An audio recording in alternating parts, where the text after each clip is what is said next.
여러분 안녕하세요. 하베스트대학교 성경신학대학 정규동 교수입니다.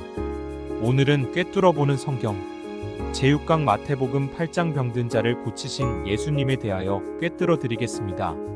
마태는 마태복음 안에 5개의 설교 뭉치를 적당한 간격으로 배치해 두었습니다. 첫 번째는 산상보훈이고 두 번째는 기적장입니다. 마태는 세리의 자질을 발휘하여 장부 정리하듯이 주제에 따라 모아 놓았습니다.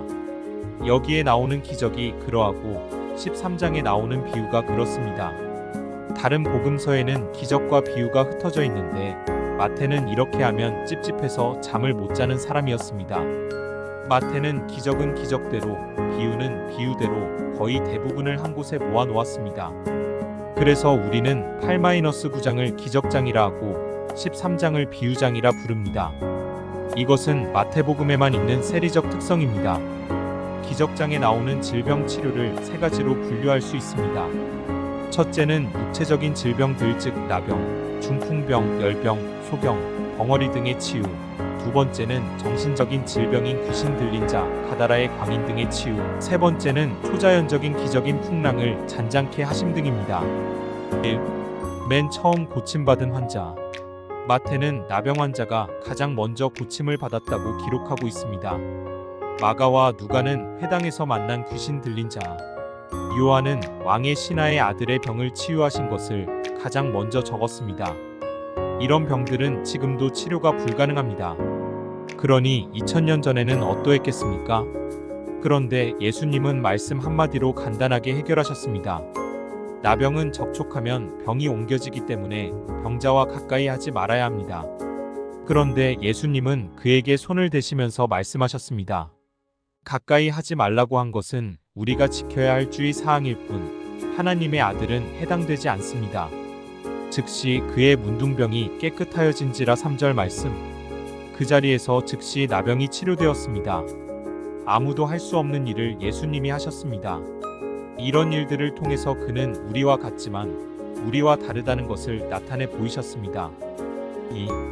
풍랑을 잔잔케 하심. 제자들은 풍랑 때문에 죽을 지경에 있었는데 예수님은 주무시고 계셨습니다. 우리의 인생에서도 예수님이 주무시고 계시는 듯한 일들이 있었습니다. 물결은 더 세지는데 기도해도 응답이 없고 배에 물이 가득 차서 가라앉기 직전인데 울부짖어도 도움의 손길은 보이지 않았습니다. 풍랑 맞은 배 안에 나 혼자 있는 듯했고 예수님은 주무시고 계시는 듯이 느껴졌습니다. 예수님이 왜 이러실까요? 이에 대한 대답은 천국에서 예수님에게 직접 듣기로 합시다. 그러나 한 가지 분명한 것이 있습니다. 그것은 주인공이 탄 배는 가라앉지 않는다는 겁니다. 절대로 그런 일은 일어나지 않습니다. 예수님이 바람과 바다를 꾸짖었습니다. 그랬더니 아주 잔잔해졌다고 했습니다. 바다의 태풍이 지나가면서 물결이 일렁이면 한참 지나야 잠잠해집니다. 이것은 자연의 법칙입니다. 그러나 예수님이 말씀하신 뒤에는 이렇게 잦아드는 것이 없이 순간적으로 바로 잔잔해졌습니다. 이것을 마태는 아주 잔잔해졌다고 설명했습니다. 자기가 직접 경험한 일입니다. 3. 가다라의 광인. 이 사람은 아무도 그를 어떻게 할 수 없는 감당이 불감당인 사람이었습니다. 그뿐만 아니라 피를 흘리면서 소리를 지르고 있었으니 공포의 대상이었습니다. 아무도 그 길로 지나갈 수 없었더라고 했습니다. 가두어 놓아도 안 되고 묶어 놓아도 소용없었습니다. 동네 사람들은 이구동성으로 아이고 왜 빨리 안 죽노? 제발 빨리 죽어서 우리 곁을 떠나줘. 이렇게 말했을 겁니다. 아무짝에도 쓸데없는 인간, 해만 끼치는 사람이었습니다. 아무 소용없는 이 사람이 만들어 놓은 문제를 예수님이 해결해 주셨습니다. 귀신을 쫓아내고 나니까 이제는 안 죽어도 되고 그 동네를 떠날 필요도 없었습니다. 예수님의 방법은 이렇게 다 좋게 하시는 방법입니다. 예수님은 한 생명의 귀중성을 돼지떼의 죽음을 통해서 교훈하셨습니다. 돼지는 2000마리가 넘었다고 했습니다. 2000마리라고 숫자를 밝힌 사람은 마가가 유일합니다. 돼지 한 마리 가격을 30만 원으로 치면 새끼도 있으니까 2000마리면 6억 원입니다. 지금도 큰 돈인데 그 당시에는 어마어마한 큰 돈입니다. 아무짝에도 쓸모없는 사람이지만 예수님은 그 사람을 구원하기 위해서 이렇게 엄청난 재산을 잃게 하셨습니다.